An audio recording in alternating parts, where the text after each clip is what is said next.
Hello everyone and welcome to chartered Mashwara classes. कैसे हैं आप लोग? कल हम लोगों ने अपने पास ट्रेडिशनल अप्रोच को पूरा कर लिया था। ट्रेडिशनल अप्रोच हमारा कंप्लीट हो गया था विद डिटेल इलस्ट्रेशन। हमने एक अच्छा सा इलस्ट्रेशन भी देखा था आपके टीएस ग्रवाल में से ही, जहां पे हमने क्या किया था, जहां पे हमने ट्रेडिशनल अप्रोच अपने पास कंप्लीट कर लिया था। आज हम अपने पास मॉडर्न अप्रोच की तरफ बढ़ेंगे। मॉडर्न अप्रोच को थोड़ा सा डिस्कस करेंगे। बेसिक्स क्या होंगे, उसके बेस वही है अल्टीमेटली, बस एक अप्रोच दूसरा है। तो मॉडर्न अप्रोच है, इसलिए हम एक आध इलस्ट्रेशन उसका देख के कोशिश करेंगे कि हमारा मॉडर्न अप्रोच भी आज क्या हो जाए, कंप्लीट हो जाए इस वीडियो में। तो देखिएगा, तो हम शुरू करते हैं यहाँ पे अपने पास मॉडर्न क्लासिफिकेशन ऑफ अकाउंट्स।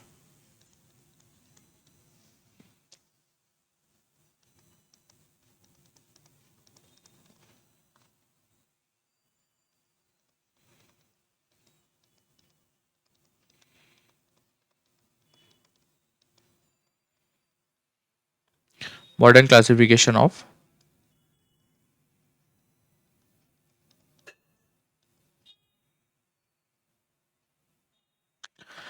पिछली बार हमने, यदि इससे पहले हमने जो डिस्कस किया था वो क्या था, वो हमारा ट्रेडिशनल अप्रोच था। ट्रेडिशनल अप्रोच के अंदर, तब ट्रेडिशनल अप्रोच के अंदर हमने देखा था कि वहां पे जो है हमारे सबसे पहला एक स्टेप होता है, एक सीरीज चलती है, जहां पे सबसे पहले क्या होता है, हम ट्रांजैक्शन को आइडेंटिफाई करते हैं। ट्रांजैक्शंस के अंदर हम देखते हैं कि कितने अकाउंट्स हैं, फिर उन अकाउंट्स का हम क्लासिफिकेशन करते हैं इन पर्सनल, रियल और नॉमिनल। फिर उसके बाद हम अकॉर्डिंगली रूल्स जो उनके अप्लीकेबल हैं, जैसे पर्सनल पे क्या रूल अप्लीकेबल है, नॉमिनल पे क्या रूल अप्लीकेबल है, रियल पे क्या रूल अप्लीकेबल है, उसके हिसाब से हम ये फैसला करते हैं कि ये पर्टिकुलर अकाउंट डेबिट होगा या क्रेडिट होगा।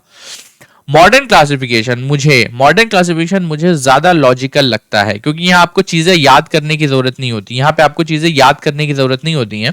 यहाँ पे आपका जो है बिल्कुल एक लॉजिक पकड़ना है कि भाई हाँ, ये चीज अगर इस सिनेरियो में हुई तो ये हम करेंगे, डेबिट कर देंगे, और वहीं अगर दूसरी चीज इस सिनेरियो में हुई तो मुझसे क्रेडिट कर दो। बहुत लॉजिकल है, कुछ याद रखने की जरूरत नहीं है इसमें। बहुत अच्छी बात ये है इसमें। तो इसके हिसाब से आपकी बुक में बेसिकली 5 क्लासिफिकेशन बताए हैं।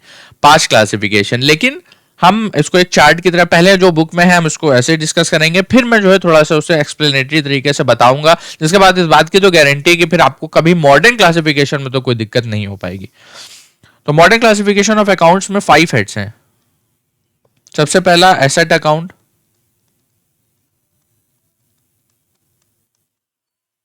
एसेट अकाउंट के बाद लाइबिलिटी अकाउंट, फिर उन्हें एक एक्स्ट्रा क्लासिफिकेशन कर रखा है कैपिटल अकाउंट के नाम से भी। तो शायद एक्सपेंस और इनकम होगा, हाँ, रेवेन्यू और एक्सपेंस अकाउंट।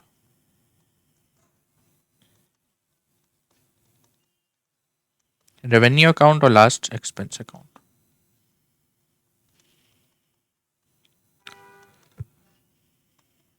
एसेट अकाउंट, इन्होंने कहा कि जब आपकी एसेट इंक्रीज हो तो आप क्या कर दें, उसे डेबिट कर दें, और जब आपकी एसेट डिक्रीज हो तो आप क्या कर दें, उसे क्रेडिट कर दें। ये रूल कह रहा है कि अगर आपकी एसेट इंक्रीज हो तो आप उसे डेबिट कर दें, एसेट डिक्रीज हो तो उसे आप क्रेडिट कर दें। सर, एसेट इंक्रीज होगा क्या मतलब है? आपने एसेट कोई परचेज करी या आपके पास कैश के फॉर्म में एसेट आई, तो इनकेस अगर ऐसा हो रहा है, एसेट परचेज हुई, तो वो पर्टिकुलर एसेट क्या होगी, हमारी डेबिट होगी। वहीं पे अगर वो एसेट हमारी सेल हुई तो क्या होगा, वो कम हो जाएगी, और क्या होगी, एसेट हमारी, या जो एसेट है वो हमारी क्रेडिट हो जाएगी। तो यदि जनरल एंट्री हम डालेंगे तो फर्नीचर फर्नीचर परचेज हुआ तो एंट्री क्या बनेगी सर, फर्नीचर अकाउंट डेबिट। क्यों? क्योंकि फर्नीचर बढ़ा हमारे पास। जब फर्नीचर रिप्रेजेंटिंग है, एसेट बढ़ गया हमारे पास, तो क्या कर देंगे, डेबिट कर देंगे। वहीं पे हमारी फर्नीचर क्या हुआ, फर्नीचर सोल्ड हुआ। फर्नीचर बीइंग एन एसेट क्या होगा, कम हो रहा है। फर्नीचर बीइंग एन एसेट क्या हो रहा है, कम हो रहा है। जब फर्नीचर हमारा कम हो रहा है तो उसे क्या कर देंगे, क्रेडिट कर देंगे। ठीक है। लाइबिलिटी इसी का बिल्कुल उल्टा। सर, अगर लाइबिलिटी बढ़े तो आप उसे क्रेडिट कर दीजिए, और सर लाइबिलिटी अगर हमारी कम हो तो आप उसे डेबिट कर दीजिए। ठीक है, सर बिल्कुल सही है। कैपिटल कैपिटल उन्होंने अलग कर दिया, हालांकि मेरे हिसाब से इसको लाइबिलिटी में ही इंक्लूड कर देना चाहिए था, बट क्योंकि इंटरनल लाइबिलिटी, इसमें भी सेम लाइबिलिटी वाला केस है कि अगर कैपिटल बढ़ेगी तो हम उसे क्रेडिट कर देंगे, वहीं पर अगर कैपिटल हमारी कम होगी तो हम उसे क्या कर देंगे, डेबिट कर देंगे। ठीक है, बहुत सिंपल। रेवेन्यू रेवेन्यू का क्या मतलब? रेवेन्यू का मतलब है credit side of PN, credit side of PNL. हमारी रेवेन्यू, सेल्स इंक्रीज हुई तो क्रेडिट होगी, सेल्स डिक्रीज हुई तो डेबिट होगी। सिमिलरली कोई इनकम है, इनकम हमारे पास आएगी तो क्रेडिट होगा, इनकम हमारे पास से जाएगी तो डेबिट होगा। तो यानी कि जब हमारा रेवेन्यू बढ़ेगा तो हम उसे क्रेडिट करेंगे, और जब हमारा रेवेन्यू कम होगा तो हम उसे डेबिट करेंगे। यही बहुत सिंपल है, बहुत सिंपल है। उम्मीद करता हूँ समझ में आ रहा होगा। बहुत आसान है, इसीलिए मुझे ज्यादा पसंद है, क्योंकि ज्यादा लॉजिकल है। इसमें आपको सिर्फ क्या करना है, अकाउंट को आइडेंटिफाई करना है और देखना है एसेट है तो क्या करना, क्या ट्रीटमेंट है, लाइबिलिटी है तो क्या ट्रीटमेंट है, कैपिटल है तो क्या ट्रीटमेंट है, रेवेन्यू है तो क्या ट्रीटमेंट है, और एक्सपेंस है तो क्या ट्रीटमेंट है। तो इसी तरीके से सिमिलरली एक्सपेंस, हमारे पास एक्सपेंस बढ़े, एक्सपेंस इनकर हुए, एक्सपेंस जब इनकर होंगे तो क्या होगा, डेबिट होगा। वहीं एक्सपेंस रेड्यूस हुए, एक्सपेंस रेड्यूस होंगे तो क्या होगा, क्रेडिट होगा। ठीक है, तो इस तरीके से हम देखेंगे कि बहुत सिंपली, बहुत आसानी से हमने क्या कर लिया, अपने पास इसको डिस्कस कर लिया। अब मैं जो बता रहा हूं आपको वो एक चार्ट के थ्रू है।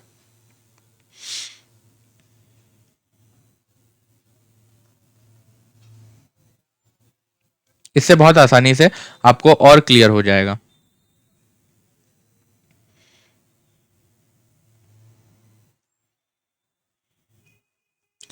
एक साइड में एसेट्स और दूसरी तरफ लाइबिलिटी, नहीं सॉरी, एसेट और एक तरफ एसेट और एक तरफ आपकी एक्सपेंस लिख लेता हूं।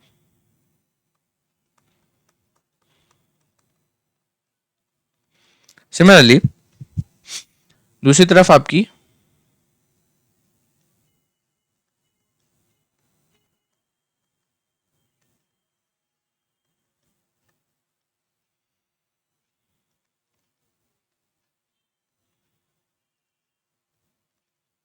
लाइबिलिटी और इनकम।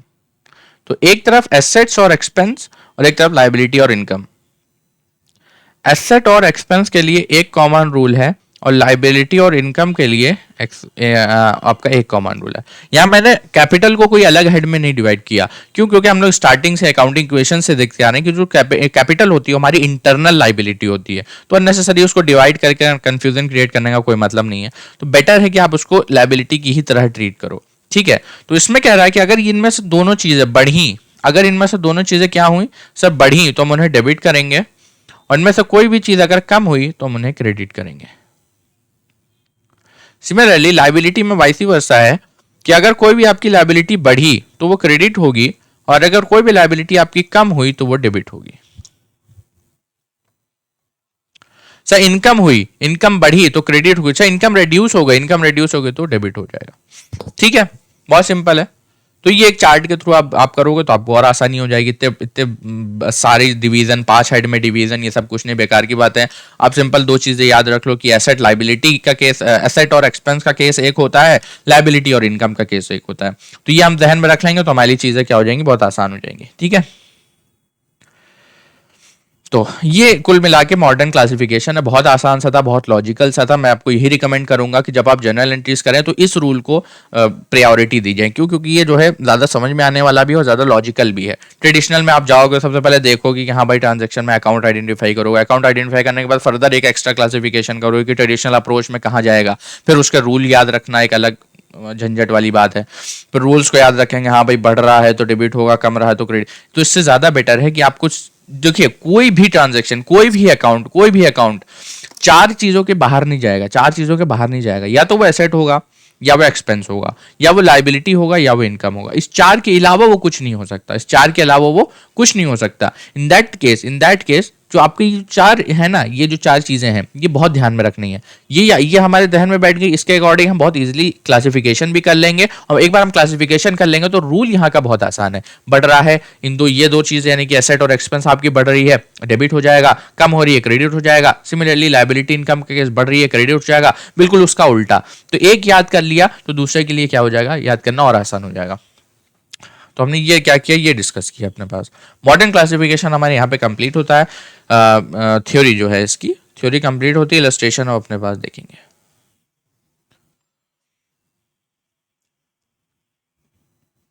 इलस्ट्रेशन पहले वही है कि बहुत सिंपल वाला इलस्ट्रेशन हम देखेंगे, फिर हम थोड़ा एडवांस लेवल पे जाएंगे। तो आपकी बुक का इलस्ट्रेशन नंबर 4 है।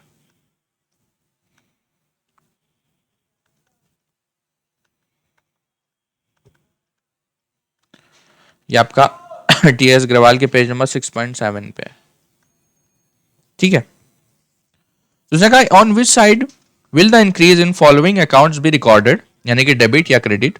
Also mention the nature of the account on the basis of modern classification of account. या उसने सिंपली साफ साफ बोल दिया मॉडर्न, ऐसे क्वेश्चन आते नहीं एग्जाम में, लेकिन हाँ कॉन्सेप्ट बिल्ड करने के लिए बहुत इंपॉर्टेंट होते हैं, कॉन्सेप्ट को समझने के लिए बहुत इंपॉर्टेंट होते हैं। जब आप कॉन्सेप्ट आपको पकड़ में आ गया, फिर चाहे जितना एडवांस क्वेश्चन हो जाए उसमें आपको बेसिक की तो एटलीस्ट दिक्कत नहीं आएगी। तो सबसे पहला है, इसमें बहुत सारे हैं, करीब 12 हैं, पर हम 12 तो नहीं डिस्कस करेंगे।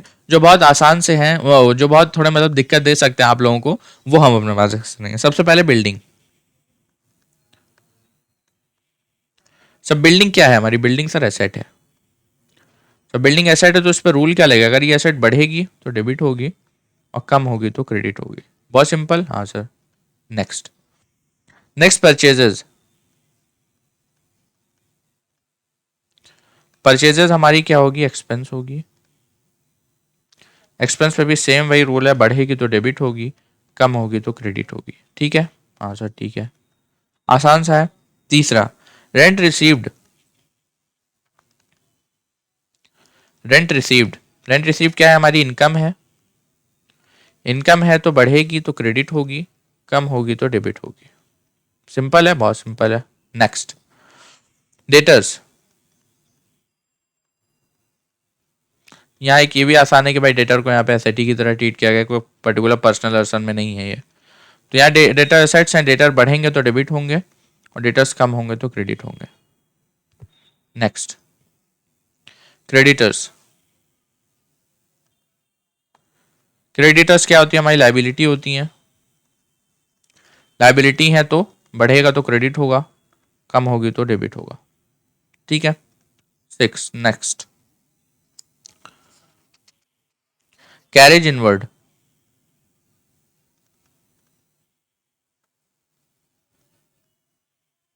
कैरेज इनवर्ड क्या होता है? सर कैरेज इनवर्ड हमारा एक्सपेंस होता है। अगर ये बढ़ेगा तो डेबिट होगा और ये कम होगा तो क्रेडिट होगा। देखिए कैरेज इनवर्ड के बारे में आपको बता दूं, इसमें दो चीजें हैं कैरेज इनवर्ड में। सबसे पहले तो कैरेज इनवर्ड को आप जो है डायरेक्ट एक्सपेंस में क्लासिफाई करते हो। आप आगे जब जाओगे पीएल बनाओगे उसमें, तो आपको जो है दो हेड वहां मिलेंगे। सबसे पहले एक ट्रेडिंग अकाउंट और एक प्रॉफिट एंड लॉस अकाउंट। एक ही तरह बनता है trading and profit and loss account. Trading account के थ्रू आपका जो डिफरेंस या प्रॉफिट निकल के आता है वो क्या होता है? Gross profit. Gross profit, gross profit कहाँ से आता है? ये डायरेक्ट चीजों से रिलेटेड होता है। जैसे कि वहां पे आएंगे आपकी direct incomes, direct expenses, sales, है ना, परचेजेस, ओपनिंग स्टॉक। तो ये सारी चीजें आएंगे, तो वहां पे क्या होता है? वहां पे आइडेंटिफाई करना जरूरी हो जाता है कि ये अकाउंट डायरेक्ट है कि इनडायरेक्ट है, ये एक्सपेंस डायरेक्ट है कि इनडायरेक्ट है। तो मैं अभी से आपको बता रहा हूं, कहीं भी आपको कैरेज इनवर्ड नाम सुनाई दे, इनवर्ड सुनाई दे, तो ये क्या होगा? ये हमारा डायरेक्ट एक्सपेंस होगा, कैरेज इनवर्ड। अच्छा, इनवर्ड इसका नाम क्यों पड़ा? आपने माल मंगाया, सपोज से मैंने ये बॉक्स मंगाया, ठीक है, ये बॉक्स मैंने परचेज किया, ठीक है। आपने, आपके पास है ये बॉक्स और आपने क्या किया? मुझे मुझे बेचा, आपने सेल की, मैंने परचेज किया। आपने ये कहा कि ये जो बॉक्स है ये मेरे पास मेरी दुकान में रखा हुआ है, आप इसको जो है अपने पास मंगा लीजिए, आप इसको अपने पास मंगा लीजिए। इसकी क्वांटिटी ज़्यादा थी तो मैंने कहा कि आप एक काम करिए, वहाँ से रिक्शे में भेज दीजिए मेरे पास, यहाँ आ जाएगा मेरे पास, यानी कि ये जो आइटम है ये मेरे पास आ जाएगा, तो मैं इसका पेमेंट कर दूंगा, उस रिक्शे वाले का पेमेंट कर दूंगा। जो होता है कैरेज इनवर्ड, मैं कैरेज पे कर रहा हूं, मैं कैरेज का एक्सपेंस पे कर रहा हूं, किसके लिए? ये आ जाए मेरे पास, ये आ जाए, तो ये क्या हो गई? इनवर्ड है। क्यों? क्योंकि मेरे पास आ रहा है। तो जब ये इनवर्ड होगा तो इसीलिए ये ऑफन जो है परचेजेस में होता है। जब आप परचेज करते हो किसी आइटम को, तो उसके अगेंस्ट में जो भी आप कैरेज पे करते हो, ट्रांसपोर्टेशन कॉस्ट जो भी होती है, वो कैरेज इनवर्ड होता है। क्यों? क्योंकि वो पैसा आप वो गुड्स आपके पास आएंगे तो आप पैसा दोगे, तो इसका रिलेशन है कैरेज इनवर्ड से। ठीक है, तो कैरेज इनवर्ड ये हम समझ में आ गया। तो आगे जब आप एडवांस लेवल पे जाओगे तो वहां देखोगे कि कैरेज इनवर्ड हमारा डायरेक्ट एक्सपेंस में क्लासिफाई होगा। ठीक है, बहुत सिंपल। आइए,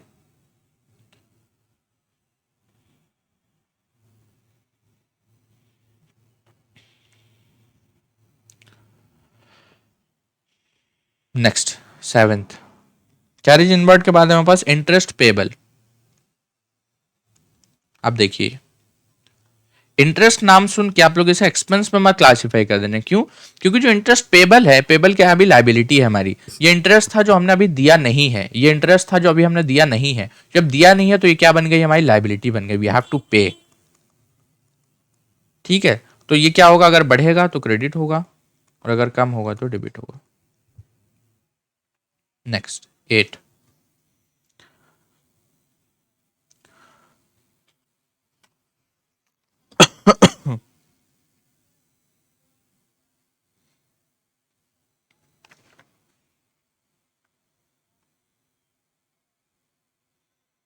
नेक्स्ट क्या है,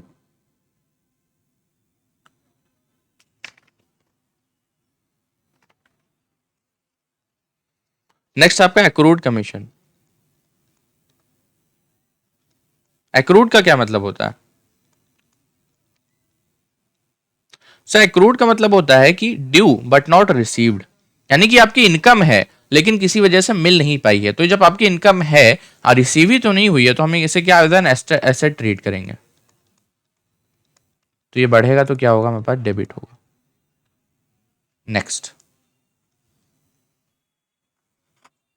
अभिषेक प्रोप्राइटर। अब यहां पे क्या है, अभिषेक हमारी, अभिषेक भी हमारे एक तरीके से लाइबिलिटी है। दो कैपिटल है, जैसे हम यहाँ पे कैपिटल लिख देते हैं, लेकिन हमने कैपिटल को एज अ लाइबिलिटी ही हम ट्रीट कर रहे हैं यहाँ पे। तो इस पे भी सेम लाइबिलिटी वाला केस लगेगा। तो बढ़ेगा तो क्या होगा, ये क्रेडिट होगा, कम होगा तो ये डेबिट होगा। ठीक है, नेक्स्ट। तो अब तो इसमें कुछ बचा नहीं है। Bill receivable, bill payable, same receivable payable, वही वाला लॉजिक हमें लगाना है। तो ये बेसिक सा एक एग्जांपल था जिसके थ्रू हमें डेबिट और क्रेडिट में, यानी कि ट्रांजैक्शन कब डेबिट होगा कब क्रेडिट होगा, इसके बीच का तो डिफरेंट एटलीस्ट हमें बहुत अच्छे से मालूम हो चुका है। तो इलस्ट्रेशन नंबर 4 हमने देख लिया है अपने पास। अब अगेन हम एक एडवांस लेवल का क्वेश्चन देखेंगे अपने पास, जो नेक्स्ट ही है हमारा नेक्स्ट इलस्ट्रेशन नंबर 5, जिसमें हम क्या करेंगे, जिसमें हम जो है एक जनरल एंट्री फिर से हम डालेंगे इसी बेसिस पे। तो illustration number 5,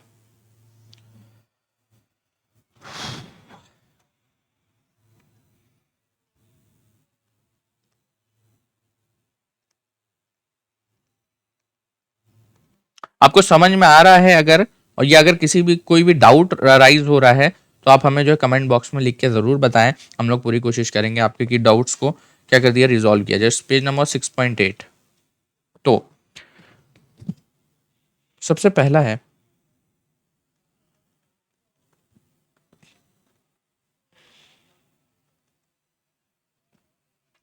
Dinesh started business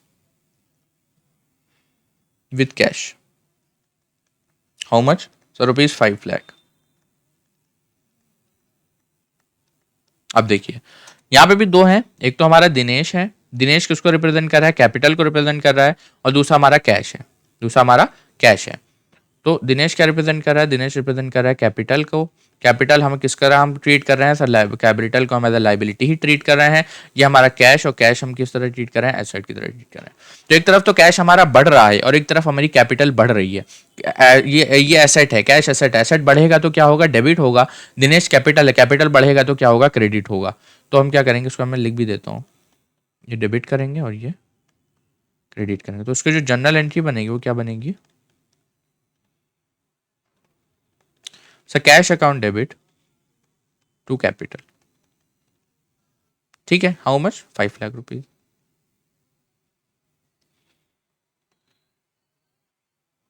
ठीक है, ये हो गया पहली एंट्री हमारी। नेक्स्ट, नेक्स्ट है बोरोड फ्रॉम नरेश।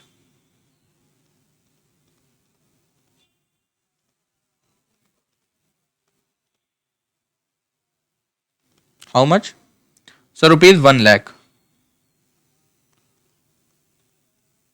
अच्छा ये बताइए, आपने क्या किया, आपको पैसे उधार लिया आपने किसी से, तो उधार तो या तो आदमी कैश में लेगा या बैंक में लेगा। बैंक की कोई हमारे पास जानकारी दे नहीं रखी तो हम क्या मानेंगे, हम उसे कैश मानेंगे। हम क्या मानेंगे उसे, हम उसे कैश मानेंगे। तो यानी कि 1 लाख रुपए किसी ने हमें दिए, तो नरेश क्या है, हो गया हमारी, नरेश से हमें पैसे मिले हैं, तो यानी कि उसने पैसे हमें दिए हैं, तो वो क्या हो गया हमारा एज अ लाइबिलिटी, या काइंड ऑफ बोरोविंग है ना। और ये 1 लाख रुपए क्या हम इसे कैश ट्रीट कर रहे हैं, तो ये कैश। तो एक तरफ क्या हो रहा है, एक तरफ हमारी लाइबिलिटी क्या हो रही है, लाइबिलिटी इंक्रीज हो रही है, एक तरफ हमारी जो एसेट है वो एसेट इंक्रीज हो रही है। तो बिल्कुल सिमिलर ऊपर वाले की तरह हमारा क्या हो जाएगा यहाँ पे, so cash account debit to Naresh.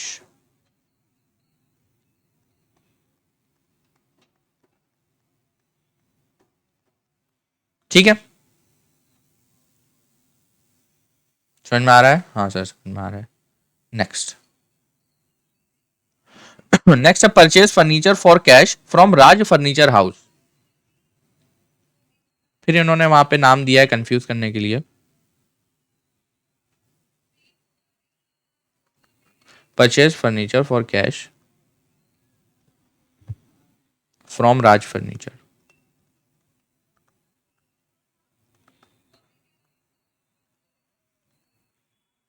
कितने का, तो 20,000 रुपए का। अब ये बताइए कि नाम देने का क्या मतलब है। अगर नाम देता है और कैश नहीं देता है, या कोई एसेट नहीं देता है कैश या बैंक, तो हम क्या समझ लेते हैं उसने क्रेडिट पे दिया है। लेकिन यहाँ पे एक तरफ तो हमारे पास कैश आ रहा है, आप बता रहे हो कि भाई आपने क्या किया है, कैश में पेमेंट किया है, और दूसरी तरफ आप बता रहे हो कि आपने फर्नीचर दिया है। तो राज फर्नीचर का तो कोई रोल नहीं आया ना। अगर कैश ना होता तो हम मानते कि हाँ भाई क्रेडिट में उसने राज फर्नीचर से लिया होगा। तो फर्नीचर बीइंग एन एसेट क्या हो गई, बढ़ गई, कैश बीइंग एन एसेट क्या हो गया हमारा, कम हो गया। तो जो जनरल एंट्री बनेगी वो क्या बनेगी सर, हमारे पास फर्नीचर आ गया being an asset, furniture account debit to cash. किसके थ्रू लिया सर, कैश के थ्रू। कितने रुपए का सर, 20,000 का। कितने रुपए का सर, 20,000 का। ठीक है, सिंपल है, बहुत सिंपल है, समझ में आ गया।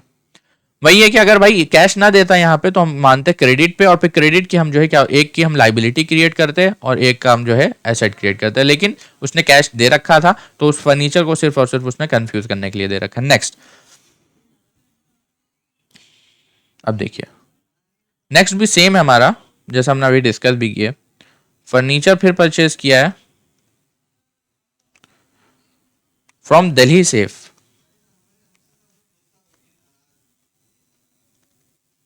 From Delhi safe. Delhi safe क्या है, कोई पार्टी है, कोई पार्टी है जिससे हमने फर्नीचर उधार पे लिया है। क्यों उधार पे लिया सर, कह रहे हैं क्योंकि यहाँ पे कैश नहीं दिया हुआ है, कैश नहीं दिया हुआ है। कितने रुपए का उधार पे लिया सर, 40,000 रुपए का। कितना रुपए का, 40,000 उधारी पे लिया है, उधारी पे लिया, ध्यान से सुनेंगे, कैश वर्ड नहीं है। जब कैश वर्ड नहीं है तो हम क्या इसे मानेंगे, ये आपने उधार पे लिया, ये आपने क्रेडिट पे लिया। ये बहुत ध्यान से देखने वाली चीजें हैं। ऊपर उसने नाम दे दिया था, अक्सर बच्चे कंफ्यूज हो जाते हैं, इसे क्रेडिट ट्रांजैक्शन अज्यूम कर लेते हैं, लेकिन वहां पे कैश लिखा हुआ है साफ साफ कि भाई आपने कैश में ही फर्नीचर किया। दो वहां पे ये बात जरूर उसने कही है कि राज फर्नीचर के द्वारा परचेज हुआ है, लेकिन वो क्या हुआ है, वो कैश लिखा हुआ है तो हम उसे कैश परचेज मानेंगे। यहां पे कैश वर्ड नहीं लिखा हुआ तो हम क्या मानेंगे, उधारी है। जब उधारी है तो एक तरफ हम फर्नीचर जो कि क्या है, हमारी एसेट है, एसेट क्या हो रही, बढ़ रही है। दूसरी तरफ लाइबिलिटी क्रिएट हो गई तो लाइबिलिटी भी क्या हो रही है, बढ़ रही है। एसेट बढ़ती है, क्या करते हैं, डेबिट करते हैं, लाइबिलिटी बढ़ते हैं, क्या करते हैं, क्रेडिट करते हैं। इससे ज्यादा सिंपल कुछ हो सकता है क्या, फर्नीचर अकाउंट डेबिट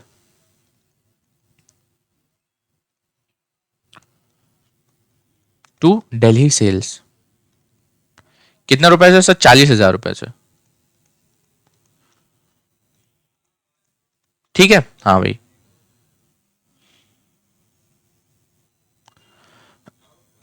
नेक्स्ट, समझ में आ रहा है ना, बहुत सिंपल है। बेसिक्स बेसिक्स खाली हमने क्लियर करना है यहाँ पे। अब purchase goods for cash, purchase goods from Mahesh, purchase goods from cash, क्या मैं लिख नहीं रहा हूं इन चीजों को, क्योंकि बहुत सिंपल सही है। गुड्स आपने परचेज किया, गुड्स क्या रिप्रेजेंट करता है, गुड्स परचेज रिप्रेजेंट करता है। कैश लिया तो एक तरफ क्या हो रहा है, गुड्स बढ़ रहे हैं, यानी कि परचेज बढ़ रही है, और एक तरफ क्या हो रहा है, कैश कम हो रहा है। तो purchase account debit to cash, very simple.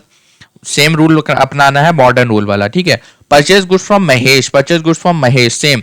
Mahesh से गुड्स परचेज किए हैं, कैश नहीं लिखा तो हम उसे क्रेडिट एज्यूम करेंगे, कैश नहीं लिखा तो हम उसे क्रेडिट एज्यूम करेंगे। और जब क्रेडिट एज्यूम करेंगे यानी कि फर्नीचर परचेज गुड्स तो हमने बढ़ रहे हैं, एक तरफ गुड्स बढ़ रहे हैं, एक तरफ हमारी लाइबिलिटी बढ़ रही है, क्योंकि हमें पेबल बन गया, अब उन्हें पैसे देने हैं against the good. Unless and until we would not be able to pay him, liability won't vanish, ठीक है। तो हम क्या करेंगे, purchase account debit to Mahesh. Mahesh को क्रेडिट क्यों किया कि सर लाइबिलिटी है, लाइबिलिटी का रूल है, अगर बढ़ती है लाइबिलिटी तो क्या होती है, क्रेडिट होती है, कम होती है तो क्या होती है, डेबिट होती है, ठीक है। हाँ sir. Sold goods for cash to Karim. अब यहां पे भी देखिए कैश का भी वर्ड आ गया, करीम का भी वर्ड आ गया, तो हम क्या ज्यूम करेंगे, इसने कैश पे ही किया है, कैश पे गुड्स बेचा है, गुड्स गए हैं, तो गुड्स गए हैं तो कैश आया, कैश क्या हुआ, कैश बढ़ा, जब कैश बढ़ा तो क्या होगा, डेबिट होगा। और सेल्स, सेल्स क्या होगी, सेल्स हमारी जो है किस नेचर की होती है, इनकम नेचर की होती है, तो सेल्स बढ़ेगी तो क्या होगा, क्रेडिट होगा। एक तरफ सेल्स बढ़ी क्रेडिट हो जाएगा, एक तरफ कैश बढ़ा एसेट है तो डेबिट हो जाएगा, तो cash account debit to sales. बहुत सिंपल है, हाँ सर बहुत सिंपल है। Sold goods to Shyam on credit, again sales, sales है यानी कि गुड्स हमने बेचे हैं किस पे, श्याम को, ऑन क्रेडिट, गुड्स बेचे हैं यानी कि हमें पैसा मिलना चाहिए था पर नहीं मिला, श्याम ने कहा हम बाद में देंगे, यानी कि वो क्या हो गई, हमारी एक तरीके की एसेट हो गई। क्यों, क्योंकि अभी हमें उससे पैसे मिलने हैं, अभी उससे हमें पैसे मिलने हैं तो वो पैसा देगा, वो पैसा देगा तो हम क्या उसे एसेट ट्रीट करेंगे। तो एक तरफ डेटर हमारे किस फॉर्म में, श्याम के फॉर्म में डेटर बढ़ गए, और एक तरफ हमारी सेल्स बढ़ गई, सेल्स बढ़ी इनकम है क्रेडिट में चली जाएगी, श्याम है डेटर बढ़ा एसेट बढ़ी तो क्या होगा, वो हमारी डेबिट में चली जाएगी, ठीक है। हाँ sir. Cash received from Shyam, cash received from Shyam, अब जो हमें पैसे मिलने थे वो उसने दे दिए तो कैश बढ़ गया, कैश बढ़ गया डेटर कम हो गए, कैश बढ़ गया डेटर कम हो गए, कैश हमारा बढ़ा तो डेबिट हो जाएगा, डेटर कम होगा, डेटर बीइंग एन एसेट कम हुआ तो क्या हो जाएगा, क्रेडिट हो जाएगा। बस सिर्फ और सिर्फ लॉजिक लगाना, सिर्फ और सिर्फ लॉजिक। इसीलिए मैं कहता हूं कि modern classification is very much logical. इस ये पकड़ के चलिए, आपको किसी भी ट्रांजैक्शन में कोई दिक्कत नहीं आएगी, ठीक है। कैश पेड, तो अभी हम देखिए अभी basics of debit and credit करना, अभी हम लोग होली जनरल एंट्रीज पे नहीं गए हैं, पूरी तरीके से जनरल एंट्रीज पे नहीं गए हैं, तो बहुत सी ऐसी एडवांस जनरल एंट्रीज हैं जो अभी हमने नहीं पढ़ी है, लेकिन हम पढ़ेंगे। अगर आपका बेस क्लियर हो जाएगा, अगर आपका बेस क्लियर हो जाएगा तो I tell you friends, you won't be feeling any doubts, any problem in solving a higher advanced level journal entries, I tell you, ठीक है। तो cash paid to Mahesh, Mahesh को क्या हुआ, कैश पे हुआ है, जो पहले हमारी लाइबिलिटी थी, लाइबिलिटी क्या हो गई, कम हो गई, एक तरफ कैश चला गया तो एक तरफ लाइबिलिटी कम हुई, एक तरफ एसेट कम हुई, एसेट कम हुई क्रेडिट, लाइबिलिटी कम हुई डेबिट, है सिंपल है। तो इसमें कुछ नहीं है, कुछ नहीं, सिर्फ हमने क्या लगाना, लॉजिक लगाना है कि एसेट क्या है, लाइबिलिटी क्या है, इनकम क्या है, एक्सपेंस क्या है, बस इसके अलावा हमें कुछ नहीं देखने की जरूरत है। तो इस तरीके से हम अब एक और इलस्ट्रेशन हमने देख लिया है।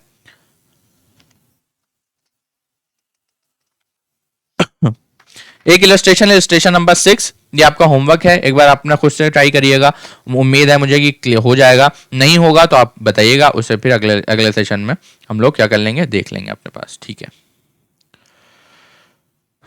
इलस्ट्रेशन 6 हम नहीं देख रहे हैं, कोई टाइम भी उतना नहीं है, आप लोग एक बार ट्राई भी करिएगा, एक काइंड ऑफ होमवर्क है ये, देख लेंगे आप लोग। Next, balancing an account. Balancing का क्या मतलब होता है,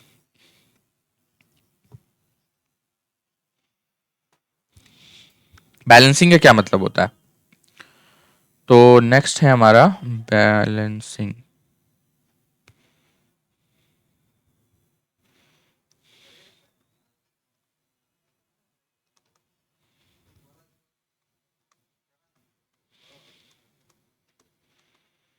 सर अकाउंट की बैलेंसिंग का क्या मतलब होता है, देखिए हमने बताया, बात की, अभी हम लोग डेबिट के बारे में बात कर रहे थे, क्रेडिट के बारे में बात कर रहे थे, हमने अपने पास बात करी कि भाई एसेट होगी बढ़ेगी तो हमारी डेबिट होगी, एसेट कम होगी तो क्रेडिट होगी, सिमिलरली एक्सपेंस बढ़ेंगे तो डेबिट होगा, इनकम बढ़ेगी तो क्रेडिट होगा।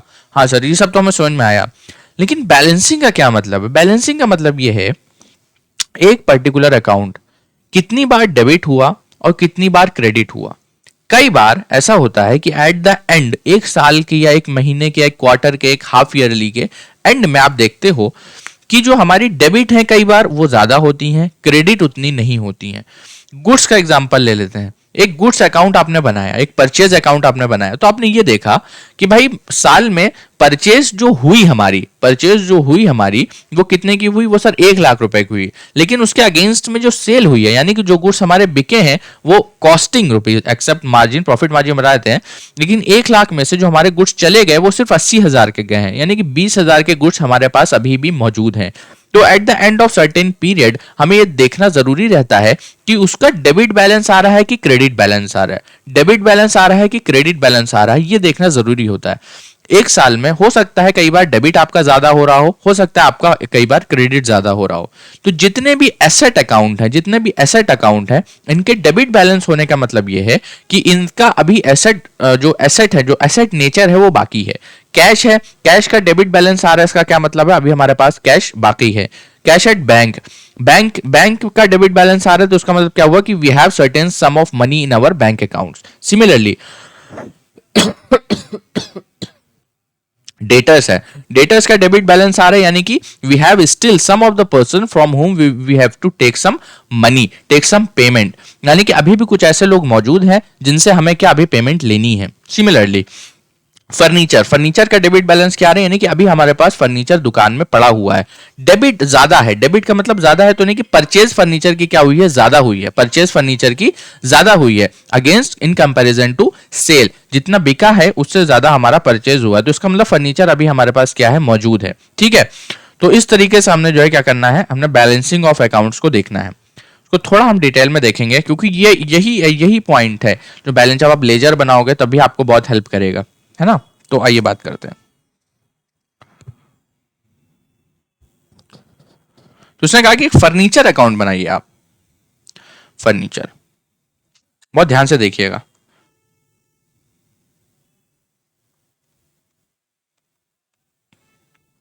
फर्नीचर अकाउंट, फर्नीचर का रूल क्या है सर, फर्नीचर हमारी एसेट होती है, फर्नीचर हमारी एसेट होती है। तो एसेट जब बड़ी होती है तो क्या होती है, डेबिट होती है। वहीं जब एसेट को हम जो कम करते हैं वो क्या करते हैं, वो क्या होती है, वो क्रेडिट होती है। ये हमें रूल पकड़ के चलना है, बेस हमारा यही रहने वाला है। तो हमने जो फर्नीचर अकाउंट बनाया, एक अकाउंट जो है टी शेप में बनाया जाता है, जिसकी दो साइड होती है, एक साइड होती है डेबिट साइड और एक साइड होती है क्रेडिट साइड। यानी कि ये वाली साइड आपकी क्या है, ये आपकी डेबिट साइड है, ये वाली साइड आपकी क्या है, ये आपकी क्रेडिट साइड है। ठीक है, हाँ सर ठीक है। सबसे पहला वो कह रहा है कि फर्नीचर परचेज्ड, फर्नीचर बढ़ेगा तो किस साइड आएगा, डेबिट साइड आएगा।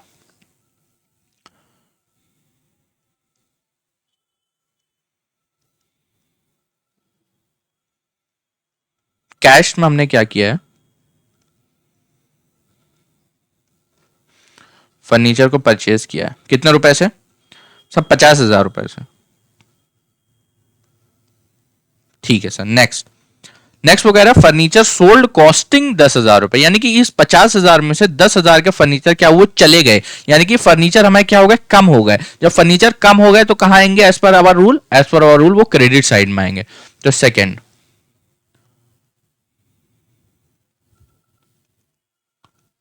Furniture sold how much, costing ₹10,000। ठीक है। नेक्स्ट, थर्ड कह रहा है फर्नीचर और फर्नीचर आपने परचेज कर लिया, यानी कि कैश में ही फर्नीचर परचेज करिए आपने, कितने के, सब 15,000 रुपए के। ठीक है ना। परचेज यहां क्यों है, क्योंकि एसेट बढ़ेंगे, जब एसेट फर्नीचर क्या है हमारी एसेट बढ़ेगी तो क्या होगी, डेबिट होगी। नेक्स्ट, ओल्ड फर्नीचर डिस्कार्डेड, कुछ फर्नीचर बहुत पुराना हो गया तो हमें उसे फेंकना पड़ा, हमें उसकी कॉस्टिंग कितनी थी सर, उसकी 5,000 रुपए की कॉस्टिंग थी।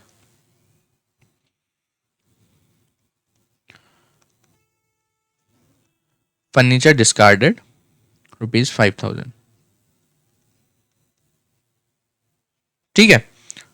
नेक्स्ट, नेक्स्ट वो कह रहा है कि डेप्रिसिएशन और फर्नीचर। सर डेप्रिसिएशन क्या होता है,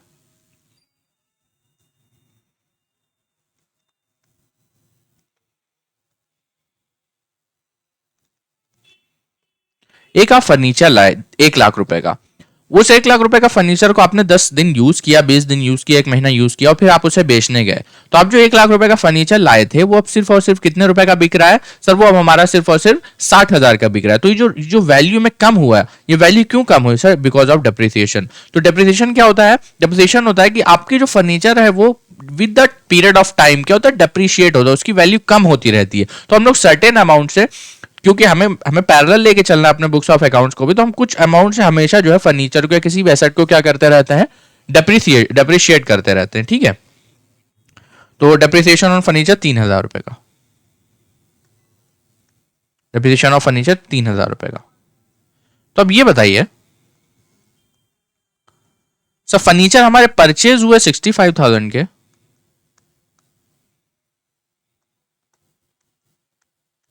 और सर बिके हैं कितने के, 10, 5, 15, 15, 3, 18,000 रुपए के। तो 18,000 के बिके तो हमारे पास बैलेंस कितना बचा सर? बैलेंस बचा हमारे पास 8, 7, 15 और 4, 2, 47,000। यानी कि क्या आ गया, ये आ गया आपका बैलेंस। सी बैलेंस तो आ गया, लेकिन ये बैलेंस डेबिट बैलेंस है कि क्रेडिट बैलेंस है? सर ये वाली साइड हमारी ज्यादा बड़ी थी, ये वाली साइड हमारी ज्यादा बड़ी थी, तो जाहिर बात है यही बैलेंस उठ के कहां आया है, यहां पे आया है। यानी कि ये 47,000 जो है ये किसको रिप्रेजेंट कर रहा है सर? ये इस बैलेंस को रिप्रेजेंट कर रहा है। तो यानी कि ये क्या है, हमारे पास डेबिट बैलेंस है। इसको इस तरह भी समझिए सर, यहां का टोटल आ रहा था सिर्फ और सिर्फ कितना, 18,000 रुपए, और मेरे पास टोटल था 65,000 रुपए, मुझे बराबर लाना था। तो मैंने क्या कहा, डेबिट बैलेंस को मैंने उठाया और मैंने क्रेडिट में डाल दिया, ताकि हमारा टोटल क्या हो जाए, वो मैच कर जाए। तो जब हमने डेबिट का उठा के क्रेडिट में डाला, तो यानी कि जो 47,000 ये क्या है, ये डेबिट बैलेंस हमारा। तो ये है अल्टीमेटली बैलेंसिंग का फंडा। इस तरीके से हम जो है अपने पास फर्नीचर अकाउंट को देखा हमने। फर्नीचर अकाउंट को देखा हमने, कहा कि जब वो डेबिट होगा, यानी कि फर्नीचर में बढ़ोतरी होगी तो वो डेबिट होगा, फर्नीचर में कम होगा फर्नीचर, चाहे वो सेल के फॉर्म में हो, चाहे वो डिस्कार्डेड के फॉर्म में हो, चाहे वो डेप्रिसिएशन के फॉर्म में हो, तो क्या होगा, वो क्रेडिट होगा। तो आज हमने अपने पास जो है थोड़ा डिटेल में डिस्कस किया। डिटेल में डिस्कस हमने सबसे पहले तो अपने पास मॉडर्न अप्रोच को देखा, मॉडर्न अप्रोच से रिलेटेड कुछ इलस्ट्रेशन को, बेसिक इलस्ट्रेशन को भी देखा। एक इलस्ट्रेशन हमने होमवर्क में भी दिया है, आप लोग खुद से ट्राई करिएगा, बहुत अच्छे से समझ में आएगा।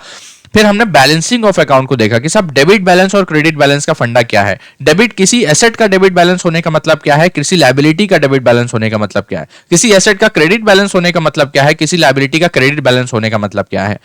तो ये हमने अपने पास डिस्कस किया, और एक फर्नीचर का एक छोटा सा अकाउंट भी हमने बनाने की कोशिश की, लेजर अकाउंट बनाने की कोशिश की। उम्मीद करते हैं आपको जो है समझ में आएगा। तो अभी हम specific journal entry, specific ledger account नहीं डिस्कस कर रहे हैं, just for the sort of our basics हमने इसको बना के देखा है। उम्मीद करता हूं समझ में आएगा। आगे जब हम जर्नल एंट्रीज लेजर पे जाएंगे तो और एडवांस लेवल पे आएगा। तो and thank you for watching and have a nice day.